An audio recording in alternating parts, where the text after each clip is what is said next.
안녕하세요. 오늘의 역사 Q&A를 맡게 된 동부와 역사재단 소프터즈 김성경입니다. 오늘 김종근 박사님을 모시고 함께하게 되었는데요. 박사님 안녕하세요. 네, 안녕하세요. 네, 영상에 앞서서 박사님 자기소개 부탁드립니다. 네, 저는 동북아 역사재단 독도연구소에서 동해 표기를 담당하고 있는 김종근이라고 합니다. 반갑습니다.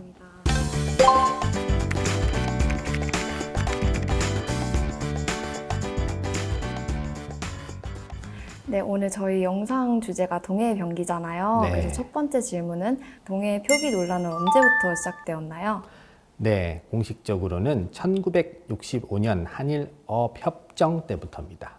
당시 양국은 동해 수역에 대한 명칭의 이견을 좁히지 못해서 결국 한국어로 된 문건에서는 동해로, 일본어로 된 문건에서는 일본해로 각각 표기했습니다.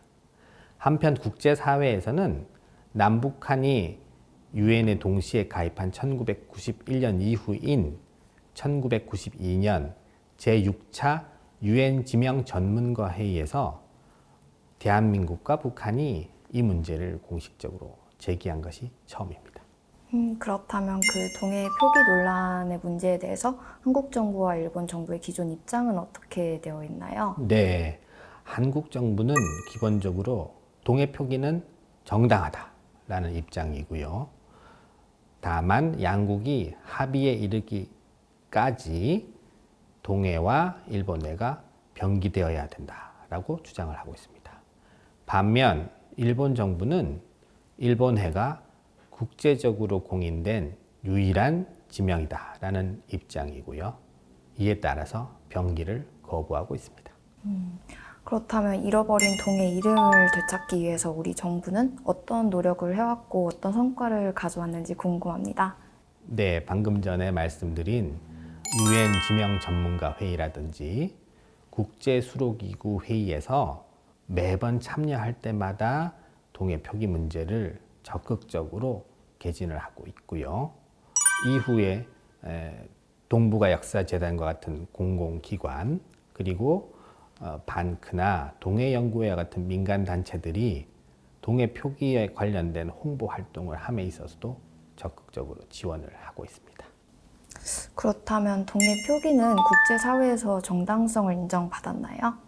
네, 그 부분에 대해서는 조금 긴 설명이 필요한데요. 한 국가를 넘어서는 지형 지물의 명칭에 이견이 있을 경우에는 각각의 명칭을 사용하도록, 병기하도록 권고를 하는 것이 국제사회의 원칙입니다. 동해도 당연히 그 지형에 해당되고요.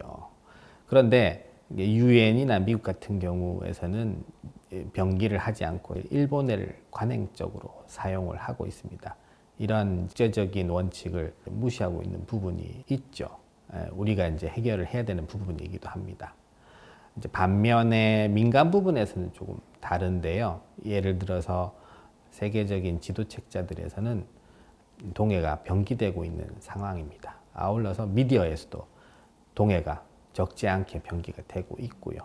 최근에 비공식적인 조사이긴 하지만 주요 국가에서 발간되고 있는 지도집에서는 동해가 40% 이상 병기가 되고 있다고 합니다.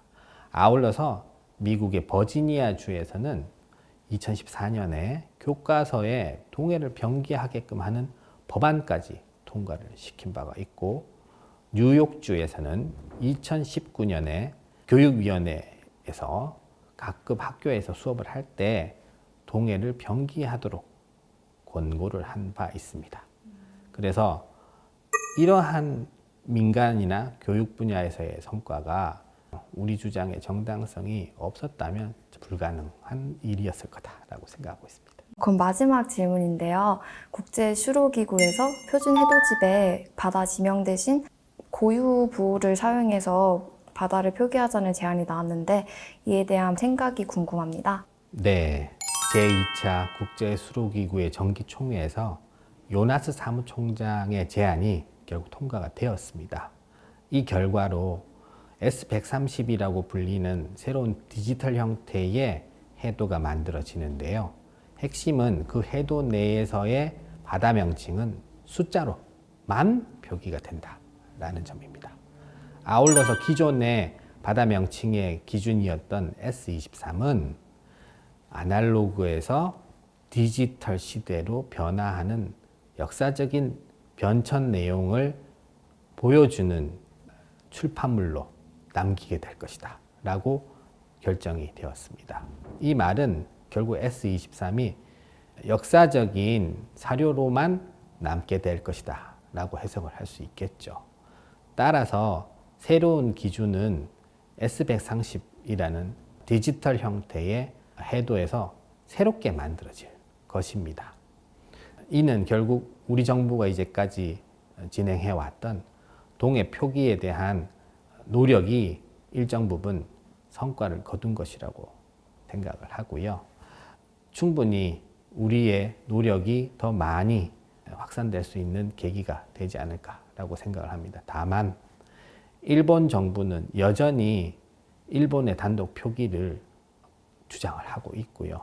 예를 들어서 이번에 IHO의 결정에 대해서도 S23은 여전히 IHO의 출판물로서 남게 되었다라고 얘기하면서 그 결과 일본에는 단독으로 국제 표준 명칭으로 IHO에서 사용될 것이다 라고 억지스러운 주장을 하고 있습니다.